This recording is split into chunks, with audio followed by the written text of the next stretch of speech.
Good morning, and welcome to Workforce Skills with John Morse. Another beautiful sunny day in Phoenix, Arizona. I have a guest on today. Her name is Cheryl Armstrong. I've known her for quite a few years now, since she was sitting in my very first vocational class that I ever started. Not as a student, though. She worked at the facility that we were at, and I just want to introduce her and welcome you on here with me. Thank you. How you doing today? I'm good. Good. So recently I noticed that you were promoting your book that you wrote, and I thought I would have you on here and help you out a little bit. So tell me a little bit about your book and what made you write this book. Oh, that's a big story. Well, I was incarcerated for 26 years, so I'll start with that. Okay. I wrote the book while I was in prison, probably about a year and a half before I was released. Got it published 6 months after I got out. I had started a business called Plant Your Energy a couple years prior to that. I was inspired. My master's program was all writing, so never thought I'd write a book. Became a good writer through my education. Decided that I wanted to start helping other people. Mm-hmm. So the book basically talks about my life experiences, but also the way that I changed my character throughout my years of incarceration. Mm-hmm. So I can try to help lead others down the right path and to live their best lives as well. Okay. How old were you when you got locked up? I was 16. Oh, wow. So you were in for quite a bit. During that time, did you have a job? Did you, other than writing the book and going for your master's, what kind of work did you do in there? So I actually worked on a maintenance crew for a number of years when I was younger. Learned how to do sheetrocking, a little bit of electrical, like things I never would have normally done. And then I trained dogs for approximately 6 years of my time. Worked in the library. I had various jobs while I was incarcerated, but I think the real important things that happened in my life while I was in there are all things that I took the initiative to do myself. No one forced you to do it. You just had the drive to self-motivate yourself, basically. Okay. Was there a certain point in there, obviously going in at that young of an age, you don't know what you're doing with your life. You probably didn't have a job prior to that. Or did you? Very briefly. Yes. Yeah. And so going in there, what kind of sense of direction? Was there a certain age or a certain aha moment that you realized that, crap, I'm in here for a while, I got to do something different? What made that moment? Yeah, so I would say probably about the first 8 years of my incarceration were pretty rough. Mm-hmm. I saw no hope for my life. I had a 96-year sentence. And so I thought that I would die in there or walk out a very old lady. And so I just didn't care about much of anything, had a very, very terrible attitude, was angry, treated people like crap all the time, including my own mother who came to see me every week. I was just a miserable person. And I got tired of it. It takes a lot of energy to be that unhappy every day. Mm-hmm. And I wanted something different for myself. And not only that, I wasn't raised to be that kind of a human. Mm-hmm. And so I finally came to this, huge realization that my life can be what I want it to be, even if I'm sitting in a prison cell. Mm-hmm. I get to choose what I think every day and how I feel every day, and my circumstances don't have to dictate the quality of my reality. Okay. Yeah.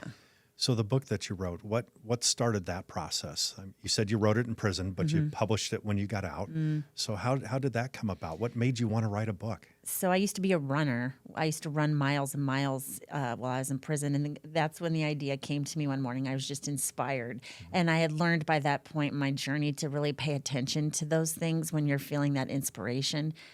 A lot of people, I think that's where they fall short of living their best life, is they have these dreams, but they think it, they get excited about it, but then nothing happens. Mm-hmm. And so I didn't want to be like that. I've learned when I have an inspiration, I act on it. Mm-hmm. So I started doing an outline and just started writing the book and made a promise to myself that I would have the draft completed before I asked for parole.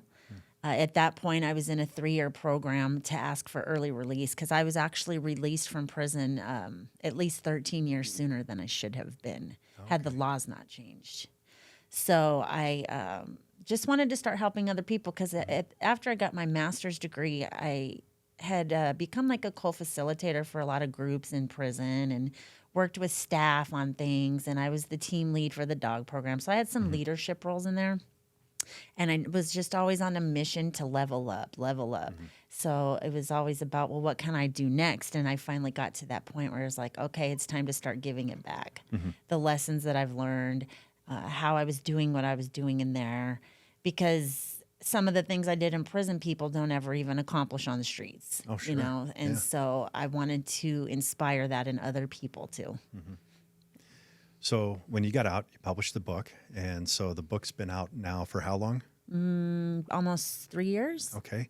If anybody out there wants to get the book, how would they find it, or how would they? It's on Amazon. Okay.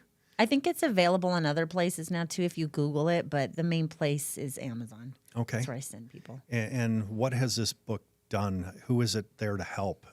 You mentioned earlier before we started the podcast that you're working on a workbook that goes with it as well, correct? Or It's done, and it's Okay. also on Amazon. okay, gotcha. Same title, it's just with the word workbook at the end of what the title of the book is. Okay. And the reason I designed the workbook is because initially what I've been doing is working with prisons. My class is in Colorado prisons, and a year from now it will be all across the country. Okay. So typically an inmate is never allowed to keep a book from a class that they take while they're incarcerated. And so I wanted them to have something that they could make their own and keep with them to keep working on their personal growth. Okay. And so that was the purpose of the workbook. Initially, yes, this class has been designed for people who are incarcerated. Having spent 26 years of my life inside, it makes sense that that's the target audience right now. Sure.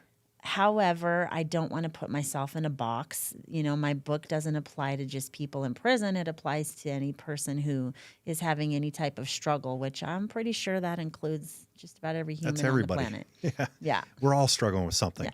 Somewhere out there where we all struggle with addiction, issues in life, bills, work, whatever the case is. So with this workbook, and it's going into prison, is it female prisons, male, or both? It's in both. Okay. Yeah. Okay. What was the process of getting that going? I mean, was that difficult to do? No. Okay. I was lucky. So some of the DOC staff that had started their careers in Colorado, which is where I'm initially from, they started their DOC careers the same year or so that I started my DOC time. And so as they promoted throughout the years, I established pretty good relationships with these people. And I had one person in particular who ended up and is still one of the top people in DOC in Colorado now.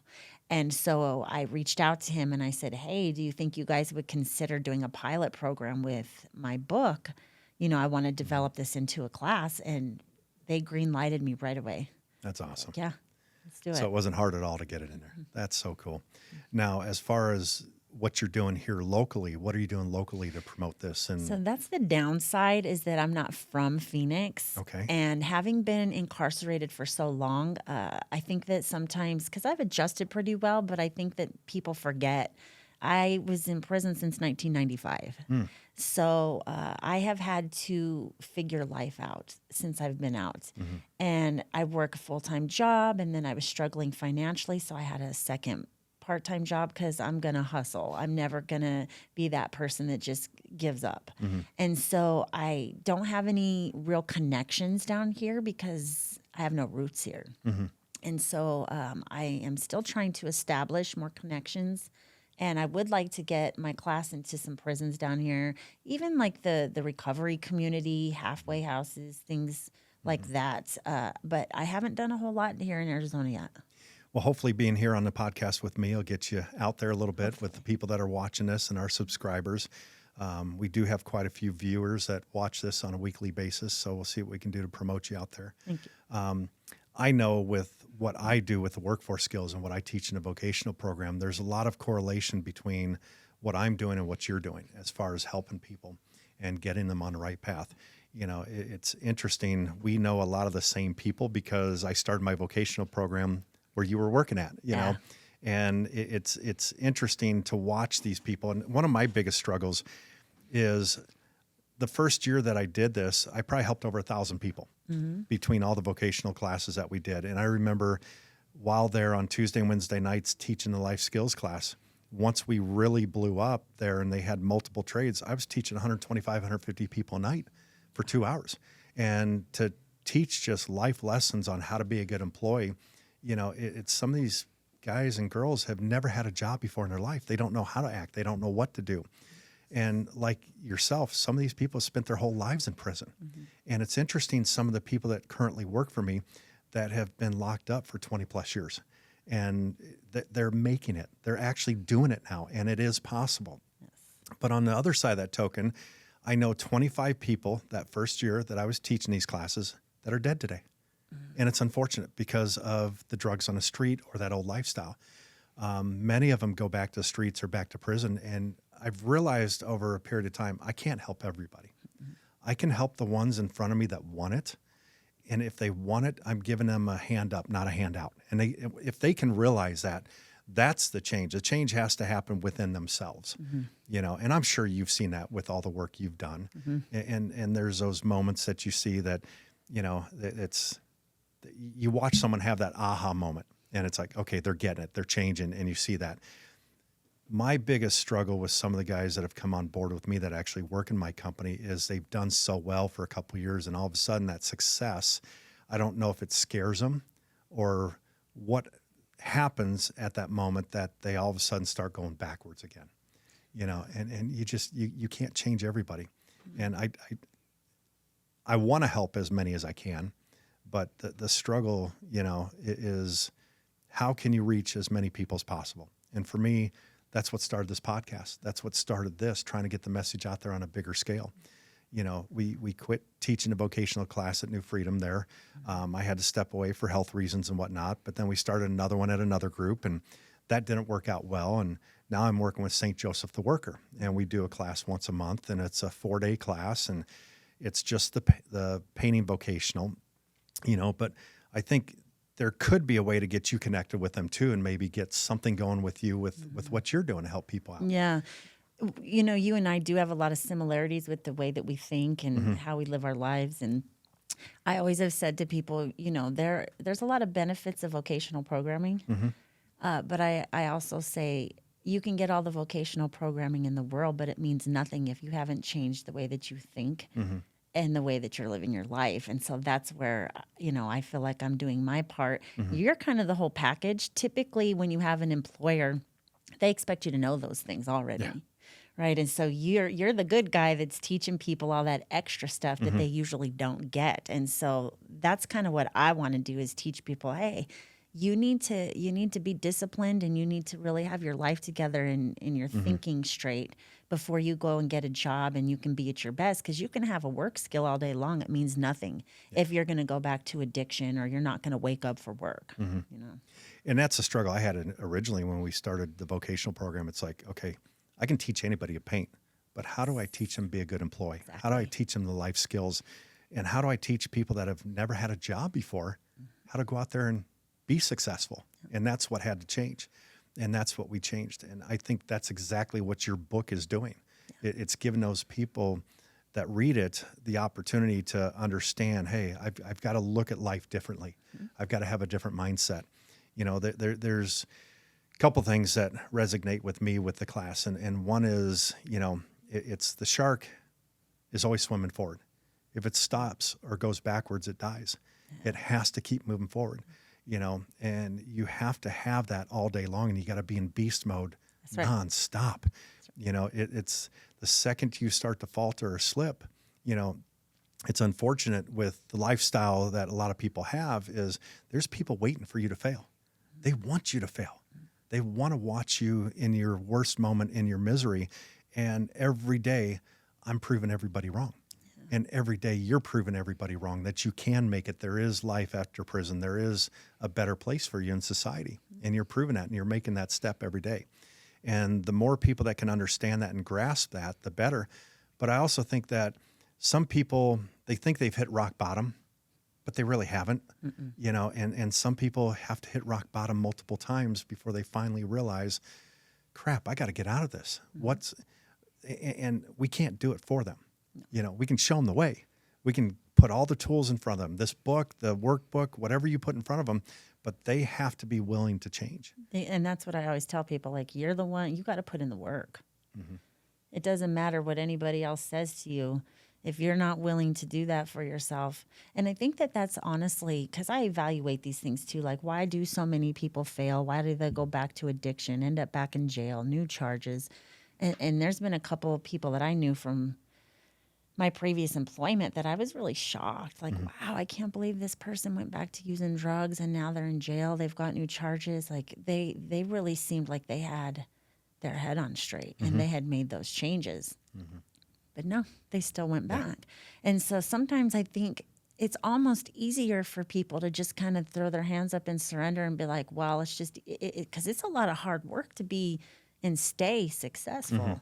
It really is not easy. And so, you know, like after my mom died, that's the worst thing I've ever been through in my life. And that happened 18 months after I was released. I lost my stepdad and my mom 5 months apart from one another.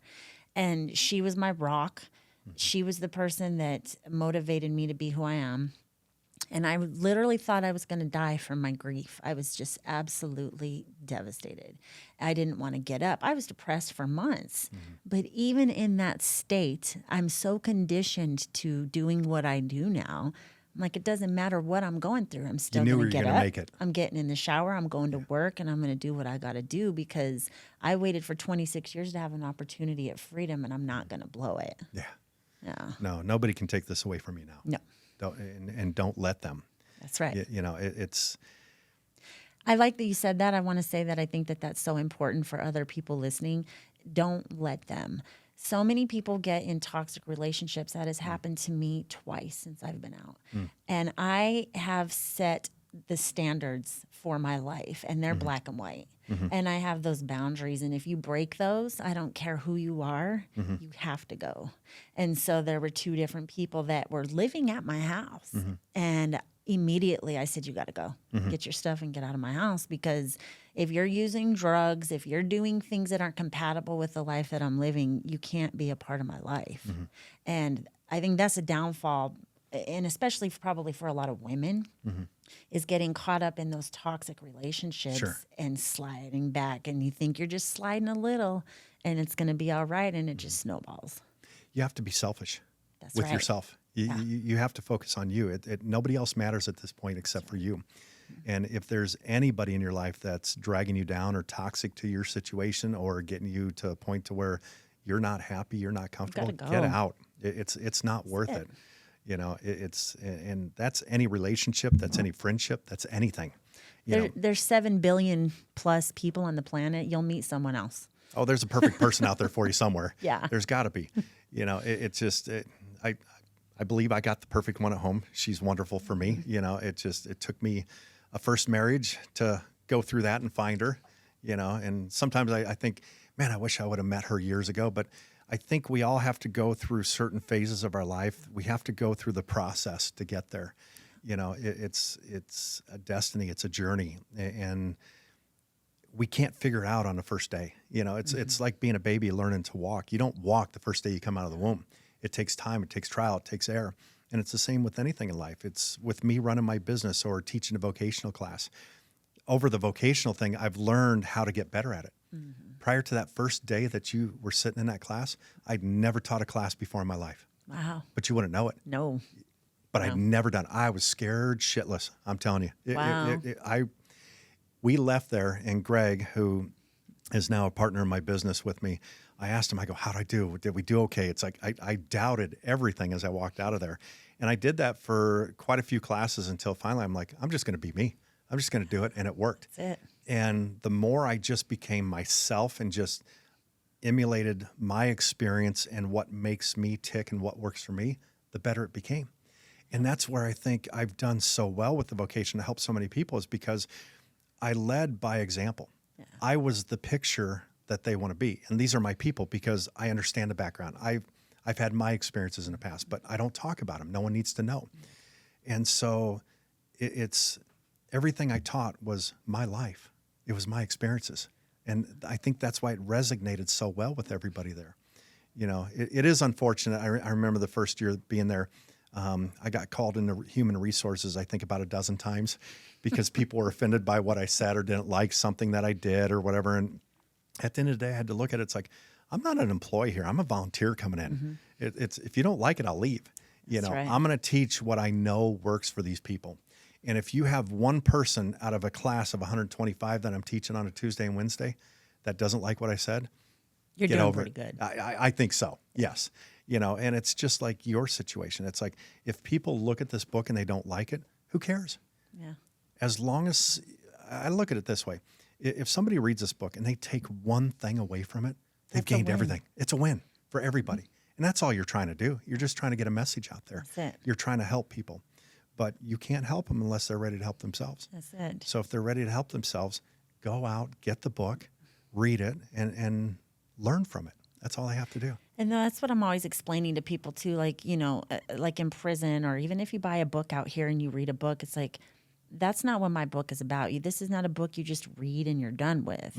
This is just an introduction to changing your entire life forevermore. And so this is just a little foundation, just a little piece of what you need to start really working to get the life that you really want to have for yourself. And it does not happen overnight. It took me 20 years of working on myself to finally be happy with who I am through and through. And I'm still working on things. You know, it never stops. And I think that that's, people get frustrated because they want that change overnight. And they want the good job and the perfect relationship and the nice house and car, and they want all these things. You have to work your ass off for those things for years. It is a lot that you have to put into your life in every area of it. And so I think that people forget that. Yeah. I'm 55 years old. It's taken me 55 years to get to where I'm at right now today. That's it. And everything that I have and everything that I do. And we're still improving. I'm always going to improve. I'm always going to try to be better. We never stop learning. I think the people out there that think they're, oh, I know everything, I'm good, I got everything figured out, those are the ones that are going to fail first because you don't have it. No. There's always more you can learn. I'm always trying to read books to help myself. You know, right now, my whole management team at work, we have a book that we're reading as a group. I bought books for everybody. The 21 Laws of Leadership by John C. Maxwell. And each week we have to read 2 chapters. And every Tuesday we have a 11 o'clock meeting. And the first part of our meeting, we discuss the 2 chapters that we read. And it's kind of a requirement. And it's amazing watching the transformation of these guys. And I'm going to tell you right now, in that meeting of about a dozen people, 10 of them all came out of the vocational program that I taught. And the majority of them came out of New Freedom. Yeah. And so, you know, most of these people, you've seen them go through there. Yeah. You know, so it's exciting to watch that transformation, that change in somebody, and the growth in them, and the drive and want to be better. You know, it amazes me how strong some of these individuals are, and they just needed somebody to give them an opportunity. That's right. It's nothing's given to them, but they just needed someone to give them an opportunity. Because I think the scariest thing for people coming out of incarceration is, I'm a felon. 1, no one's going to hire me. 2, where am I going to live? What do I do? You know, you didn't have that figured out when you got out, did you? Or did you? I did. Did you? I had Okay. my mom still. Okay. So that's why I moved down here, was to be with her. Okay. Gotcha. So that was going for you. But what about work? How did you start that? What was the process? I didn't work for the first 7 months that I was out of prison. And Why not? Because I kept thinking, I'm in a new state. I've never been on the internet. I don't know how to use a cell phone. I've never talked on one. I didn't even know how to go get gas. That's the example I always give. I didn't know how to use a debit card. Like, I just felt so disadvantaged, almost handicapped. And sometimes it would stress me out, and sometimes I'd laugh at myself. I do now all the time, but I didn't know what I was doing. And I walked back out into a world that I did not recognize. And so I had to figure out, well, what do I want my place to be? Because at that point in my life, I knew who I was, and my mentality was, I'm not going to settle. I don't want to settle all the time. And so it was actually my parole officer that suggested that I go and get peer support certified. Okay. And so that's how I kind of got in that lane. And as a person who has a master's degree, I do have higher expectations for myself than some of the things that I've experienced since I've been out. But at the same time, I'm no better than anybody else. And I need to put in the work to get to where I want to be, because my ultimate, vision and goal is to build my own business, which I'm working on. But I got to pay the bills in the meantime. Sure. And so now that, my mom passed away, my stepdad's gone, all of a sudden I'm alone down here. It's like I had to figure it out. So it's had a lot of down points actually since I've been out, but I always just remind myself, like, my worst day out here is better than my best day in there. Oh, all day long. I'll never forget it, where I was and what I've been through in there and how I waited to have free people problems.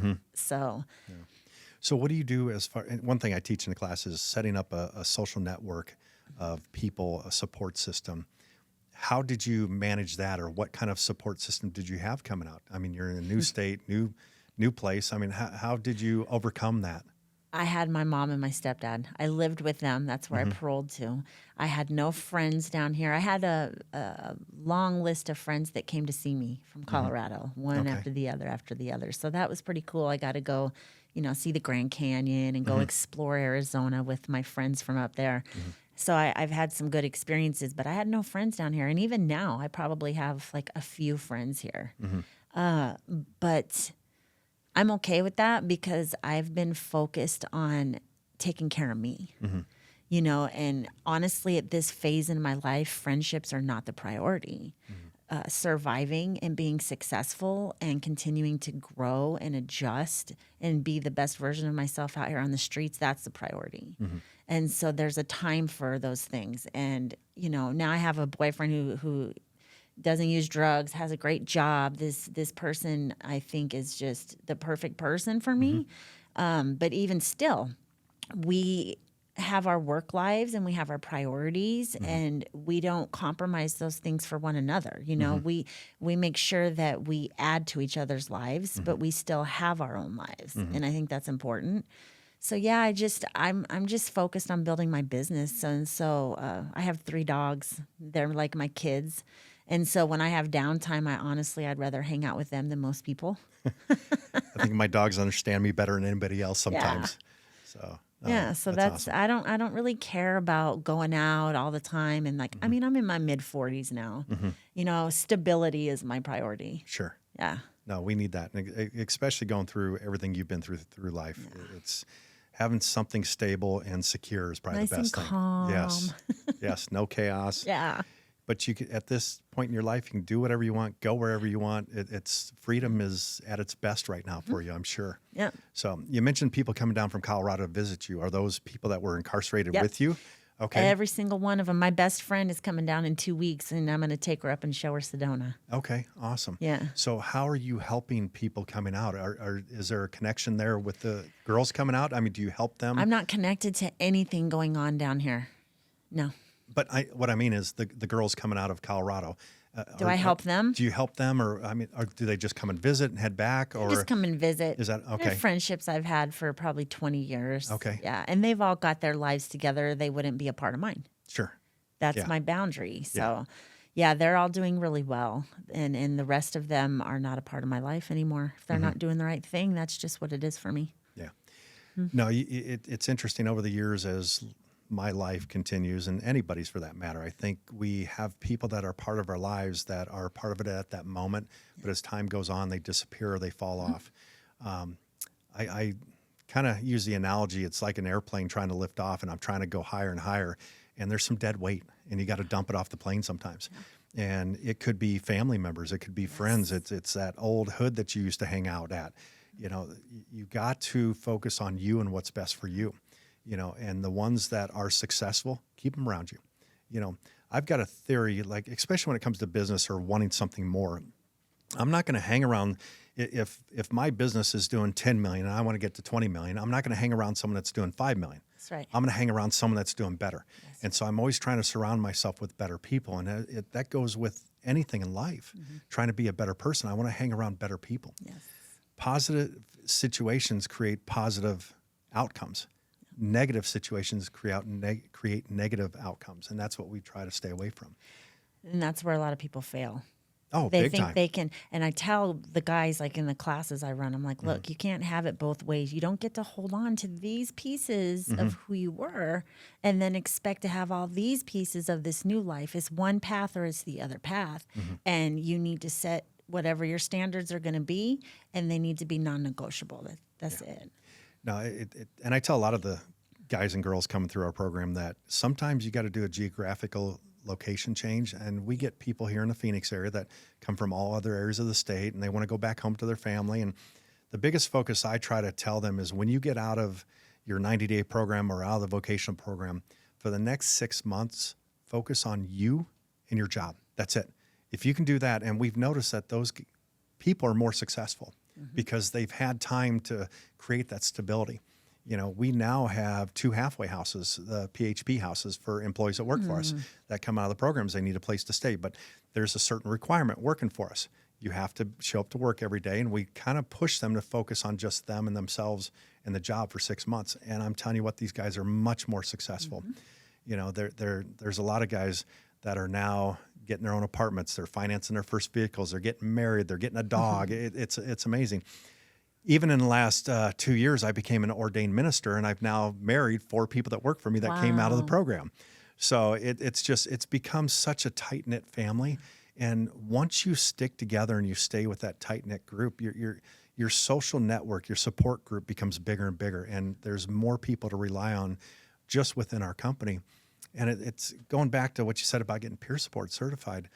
I've got 3 people that work for me that have also done that work for me, and 2 of them, one lives in each halfway house, and they're able to help these guys and continue this journey forward.